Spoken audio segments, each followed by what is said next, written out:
So what I want to talk about now is the economic war and how it's deepening. When you look at this latest stimulus bill that was passed, very little of the money is actually going to stimulus to the people.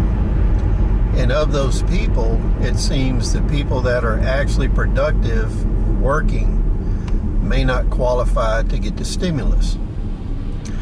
So when you look at this in connection with the political payoffs in the funding of large cities, corporations, groups, as well as the stimulus you don't see going into the banking system directly from the Fed, and from the Fed and the government directly to foreign banks to keep them propped up, you can see that the people that actually work in this country, build things, produce things, they're not being supported. And with the talk of the new taxes coming, it's pretty obvious that the people that are not supported are the ones going to be paying the taxes.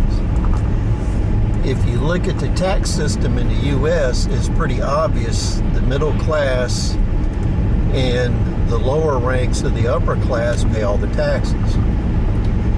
Now, the consumption taxes hit everybody, but the income taxes, the investment taxes, that kind of stuff is really aimed at destroying the middle class and the lower tiers of the wealthy.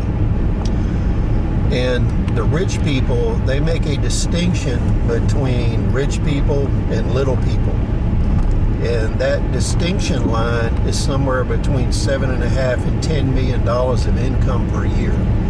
So when the wealthy look at you, if you're not making $10 million a year, you're not in their class. When you look at the taxing system, that $10 million of income per year is where you really start getting tax shelters and tax havens that make it so you pay very little income tax to no income tax. So you can see that people between $30,000 a year and $10 million a year in income, they pay all the income taxes. So the people below $30,000, they have a net gain. If you look at the child tax care credits, the welfare system, they're actually making more money from the government than if you look at the wealthy that make over $10 million a year. They either have offshored their company and they're not paying income tax at all, or they're not paying their share of tax based on the rate you're paying. So you can have instances where people make $60,000 to $200,000 a year and they pay more in taxes than somebody making $20 million a year. Because that $20 million a year person can take advantage of the tax system not to pay taxes. So you can see the way the stimulus is set up, it's rewarding the people that are at the very bottom getting money from the government, and the people at the very top that aren't paying any taxes because they're getting propped up. Airlines are getting money.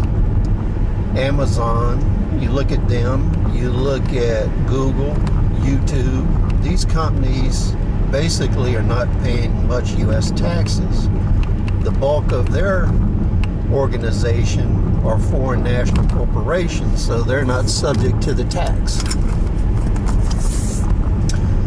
So you see all these people and you're going to start seeing a lot of propaganda because taxation is getting ready to get out of control and rampant.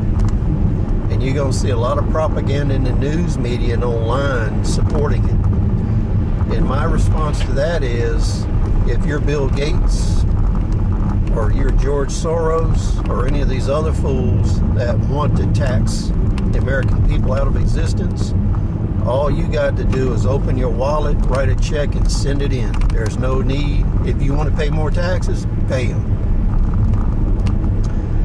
So all these liberals and these politicians, they're going to come out and say how they wouldn't mind paying more taxes for getting this or that. But we go right back to it. They're not the ones paying the taxes. what they say has no bearing on reality. It's all propaganda, and they're sitting in $5,000 suits getting paid to lie to you. So remember, as we move forward and they ramping up the taxation, they're going to ramp up restrictions on business. This is the exact same pattern they followed during the Great Depression. The Democratic Party under FDR basically destroyed the economy and prevented it from recovering by their actions. So they actually lengthened the depression, and they're going to do the same thing here. So every year that they're following these policies, you can expect 2 or 3 additional years to be added to this depression. And anybody that does not understand that we're in a Great Depression is a fool. Because all you got to do is look around. When half of the working population is not working, you are in a depression. So we need to get started on these parallel economies. We need to get started on bartering. If you got to go to Craigslist, or you got to go online, or you got to talk to people, do it. If you live in the border areas of states, if you can go to another state and shop and not pay heavy gas taxes, taxes on food, clothing, don't pay them. So it's like I'm in a border area between North Carolina and Virginia. Fuel is 25-30 cent difference between the two states. The sales tax is lower in Virginia. A lot of taxes, if you look around, if you're within a border area, or if you want to buy in bulk once a month, it may be worth a trip to another state. You may save hundreds to thousands of dollars a year by making a trip and shopping once a month.